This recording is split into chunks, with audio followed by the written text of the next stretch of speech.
Karena apa? Program pesantren itu sinergi dengan apa yang dicanangkan oleh pemerintah, seperti itu. Terlebih-lebih ketika ada hari santri, pemerintah terlibat secara langsung. Berarti kondisi sekarang di pemerintahan sekarang hubungannya jauh lebih mesra berarti? Iya, sekarang saya katakan kita enjoy saja dengan pemerintahan sekarang. Dan saya berbicara lagi-lagi real yang kami dialami, ya? Yang dialami.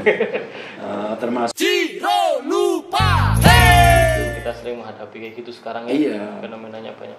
Fenomena ya misalkan musim pileg, pilpres, nggak usah menjadi permasalahan. Ya, nggak usah menjadi permasalahan. Toh perbedaan itu adalah keniscayaan. Ya. Betul.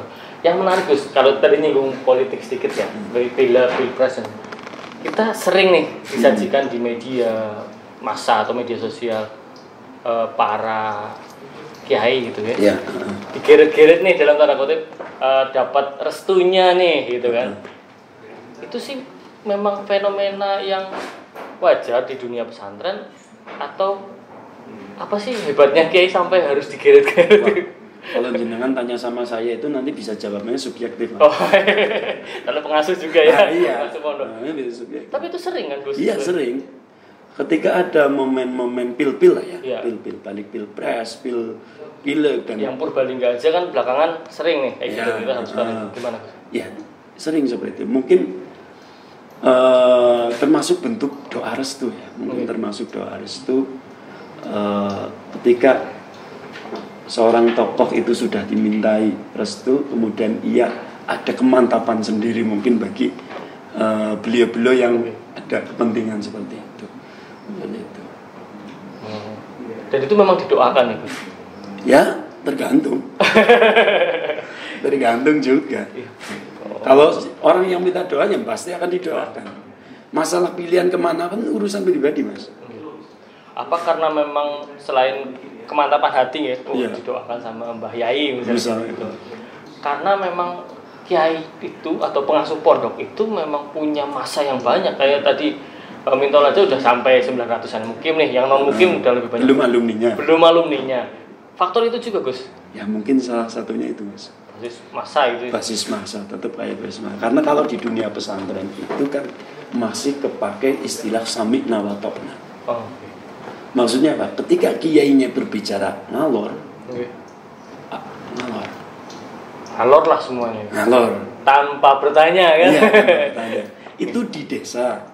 Ya, tingkat misalnya tradisi pesantren. Sekalipun hal-hal sedemi yang kayak gitu itu sekarang sudah agak terkikis juga. Kalau di Purbalingga masih? Ya masih sebagian besar mungkin. Sebagian besar. Mungkin masih ada di wilayah-wilayah tertentu. Sesuai dengan bagaimana kedekatan kiai itu dengan santrinya, bagaimana kedekatan kiai itu dengan masyarakat lingkungannya, seperti itu. Kalau kiainya jauh dengan masyarakat, ya sama saja Mas. Lingkungan itu nilainya sangat luar biasa. Lingkungan nilainya sangat luar biasa. Lingkungan itu didatangi oleh kiainya saja. Misalkan ada salah satu warga lingkungan yang lagi hajatan katakanlah, kiainya datang aja senangnya luar biasa. Dia tidak akan berpikir kiainya bawa apa, ngamplopnya berapa, enggak. Kalau justru malah bisa jadi pengalaman pribadi. Ketika kita udah bahasanya kondangan ya, beliau tuan rumah itu ikut di belakang, nanti malah nyongoni. Karena didatangi aja itu sudah suatu kehormatan. Insya Allah restu ceritanya gitu. Iya seperti itu. Tapi kalau kiainya jauh dengan masyarakat ya pesantren sulit untuk berkembang. Betul. Kalau semasa-masa ini kan memang restu kiai sangat luar biasa gitu. Iya. Nah, kalau sekarang di Purbalingga itu kalau saya lihat kan lingkungan pesantren itu kan dari tahun ke tahun selalu kayak gini lah ya sama pemerintahan. Itu kenapa pesantren begitu dekat dengan pemerintah sebenarnya? Ini bukan momen karena pilkada ya Mas? Bukan, jadi memang fenomena itu kan memang ada kan, dekat banget sekarang. Iya. ada jalinan silaturahim yang kuat antara pesantren dengan pemerintah ya. Pemerintah yang ada di Kabupaten Purbalingga yang tidak lain adalah Pemda ya, pemerintah daerah. Terutama saya berbicara dari pesantren saya sendiri dan mungkin pesantren-pesantren yang lain juga hampir sama lah. Dan kebetulan kayak kami sendiri kan di RMI ya, Rabithah Maiti Islamiyah, Asosiasi Pondok Pesantren NU ya. Dan kebetulan ketuanya saya. Kedekatan kami karena apa? Program pesantren itu sinergi dengan apa yang dicanangkan oleh pemerintah seperti itu. Terlebih-lebih ketika ada hari santri, pemerintah terlibat secara langsung. Dan ini berbicara secara real yang ada di pesantren kami, pesantren saya dan Jetelaba. Sering ketika santri-santri kami itu berprestasi, pemerintah tidak tinggal diam, Mas. Pasti ketika kita ada event haflah atau apa, pemerintah Kabupaten Purbalingga memberi penghargaan kepada para santri seperti itu. Ini sudah mulai dari bupati dulu. Siapa itu Mas? Dulu pernah suatu ketika pesantren kami itu ada santri yang nilai UN-nya itu tertinggi kan? Oh iya dulu pernah. Sama bupati dulu siapa? Pak Kento itu ya. Santri dikasih penghargaan berupa sepeda motor. Ini seperti itu. Kemudian termasuk fasilitas-fasilitas pesantren yang lain ya insya Allah sedikit banyak pesantren dibantu ya, termasuk dana operasional pesantren ya, walaupun kalau dulu belum seberapa ini dana hibah yang besar dari Pemda itu yang pertama 5 juta atau berapa secara kepemimpinan turun-temurun ke sini agak meningkat lagi. Berarti kondisi sekarang di pemerintahan sekarang hubungannya jauh lebih mesra berarti? Iya, sekarang saya katakan kita enjoy saja dengan pemerintahan sekarang. Dan saya berbicara lagi-lagi real yang kami dialami. Termasuk kita kan mulai tanggal 20 besok ini kan santri mulai masuk. Kita 8 hari secara bertahap. Kita bagi 8 atau 9 hari secara bertahap. Dan dari pemerintah daerah dalam hal ini gugus Covid ya, pemerintah daerah Kabupaten Purbalingga menyanggupi untuk rapid test bagi santri yang di luar dari wilayah Purbalingga sekitar 200 sekian santri karena santri-santri terutama santri yang kemarin yang sudah pada pulang karena banyak santri yang dari luar Jawa yang tidak pulang juga. Masih di Mintol ya? Iya, ini saya berbicara hanya di Mintol, belum mungkin pesantren-pesantren Nurul Quran, Darul Abrol, Nurul Barokah, Darul Salam dan lain sebagainya. Saya yakin pemberlakuannya sama. Tidak ada karena Mintol dipimpin oleh anak muda, enggak. YouTuber ya bukan? Enggak seperti itu. Enggak, karena kayak apapun ketika pemerintah dengan pesantren kok terjadi gap, maka justru tidak akan terjadi pendidikan tidak akan bisa berkembang, apalagi pendidikan pesantren. Artinya visi akhlakul karimah itu tidak akan terkerja ya. Tidak akan bisa. Karena memang mau nggak mau kita kan disajikan di media sosial kan. Iya. Si A dapat dukungan kiai ini kan, si B dapat dukungan kiai ini. Fenomenanya kemudian berubah. Pondok sana sudah A, sudah B. Karena kedekatan dan sebagainya itu nyatanya memang sudah dekat dari awal sebelum pilkada kan gitu. Iya, sebelum pilkada sudah kita berbicara bupati yang sekarang. Bu Tiwi. Ya. Sebelum itu juga sudah terbiasa kan. Sebelum ada gambaran untuk naik kembali maju lagi itu sudah biasa. Komunikasi sudah biasa dengan program-program pesantren ya juga kita apa yang dicanangkan pesantren didukung. seperti itu. Memang berarti supportnya sudah Supportnya sudah ada untuk pesantren sendiri. Ya. Termasuk ditingkatkannya madrasah, honor madrasah dunia. Itu juga harapan besar ini tetap bisa berjalan. Berjalan. Hanya ajar satu ini yang belum, Mas. Bagaimana itu kan yang sudah termasuk terakomodir di pemerintah daerah itu kan termasuk ya pesantren kan sudah ya sedikit banyak setiap pesantren ada. Kemudian untuk mohon maaf katakanlah honor guru madrasah ini sudah ada. Guru Madin ya tiap hari selalu ada bantuan. Tinggal satu ini karena ada ustadz pesantren juga yang belum terfasilitasi ya. Gus, ini mungkin agak politik nih ngobrolnya agak politik. Tapi saya kepengen kajian yang ya religi lah. Ada istilah, ini kan isu dari dulu bahwa gender itu berpengaruh banget gitu kan, karakter pemimpin laki-laki itu beda dengan karakter pemimpin perempuan itu. Saya ngobrol dengan banyak pihak, tapi saya pengen dengar dari Gus Ma'ruf nih, Alim. Ya. Memangnya seperti apa Gus? Apa di Islam itu harus cowok, harus cewek, atau harus punya karakter tertentu ngomong kepemimpinan itu Gus? Ini kita ulas dari awal dulu. Bisa panjang-panjang Gus. Ya. Memang kalau dalam konteks Islam itu ya ada ayat Al-Quran ya yang menjelaskan tentang bahwa pemimpin itu harus laki-laki kan seperti itu. Tapi mohon maaf, kita harus jangan terus langsung membabi buta dengan atau saklek dengan pemahaman itu. Kita harus pahami dulu asbabun nuzulnya ayat kan. Karena ayat itu kan dulu turunnya ketika masa Arab jahiliyah. Gitu. Konteks ya. Konteks harus paham. Gus Dur pernah mengatakan.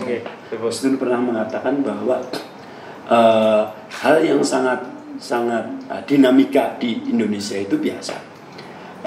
Ketika disuguhkan antara pemimpin harus laki-laki dan boleh nggak pemimpin perempuan?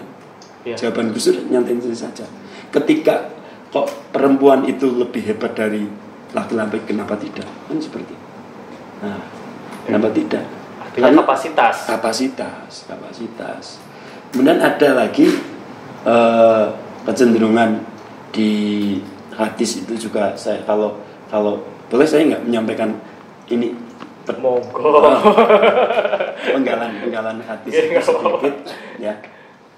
Itu ada hadis yang mengatakan la yufliha qaumun ya walau amaruhum imro'atun.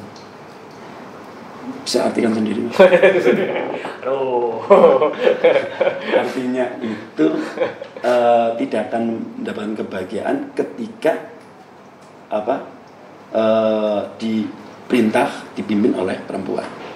Lagi-lagi kita pahami konteks ini dulu. Ya. Cara wong berbanding kik derek kudu diudari disit sebab musabab anak hadis ini gimana? Kalau dalam itu kan asbabul wurudnya. Konteks itu zaman Rasulullah ketika beliau mengirimkan surat kepada Kaisar Kisra, orang perempuan, untuk mengajak ayo bareng-bareng karo Islam, syukur-syukur bisa Islam. Lah Kaisar Isra yang notabene perempuan itu langsung menyobek surat kertas ini, ya kertas ini. Lah ketika Rasulullah tahu bahwa ini disobek, Rasul mengatakan ini, karena saking marah lah, ya, tidak dihargai. Itu asbabul wurudnya seperti itu. Kalau kita telisik dari sejarah, sekarang mungkin ada Benazir Bhutto kan, perempuan. Nah, terus bahkan yang paling hebat adalah Ratu Bilqis zaman Nabi Sulaiman, pemimpin perempuan. Tapi ternyata bisa membawa masyarakatnya sejahtera. Bahkan salah satu istri Nabi, Siti Aisyah pun pernah menjadi pemimpin perang pada waktu perang Jamal lawan sahabat Ali bin Abi Thalib.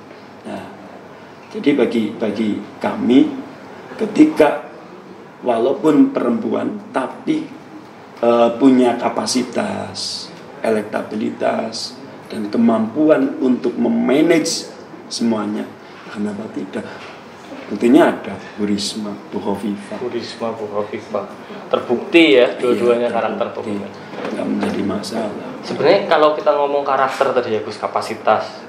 Kalau di Islam sebenarnya apa sih yang mungkin karena kita kebanyakan kan mayoritas di Islam Purbalingga, apa Gus karakter yang sebenarnya oh ini cocok nih sebenarnya dari ngomong kepemimpinan? Ya karakter itu satu, orang Islam itu kalau sekarang sulit Mas, sulit untuk karakter atau menilai bahwa orang ini mampu apa tidak, itu agak sulit. Oke. Karena apa? Kepentingan politik yang besar-besarkan dan dipoles demikian rupa, itu yang menjadi kendala bagi kita. Itu.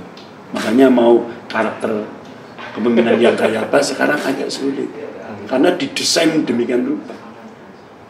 Saya yakin semua orang yang punya kepemimpinan itu kepengen punya kepemimpinan menjadi pemimpin, pasti dipoles demikian rupa agar menjadi baik di hadapan publik ya. Publik seperti itu. Artinya memang semakin asli karakternya semakin bernilai baik sebenarnya kan. Iya seperti itu.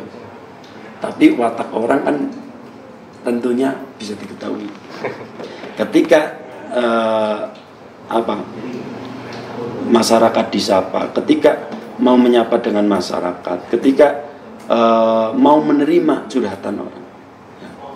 Terus tidak membeda-bedakan antara ini orang yang punya kedudukan, ini orang yang punya jabatan, dan ini orang biasa.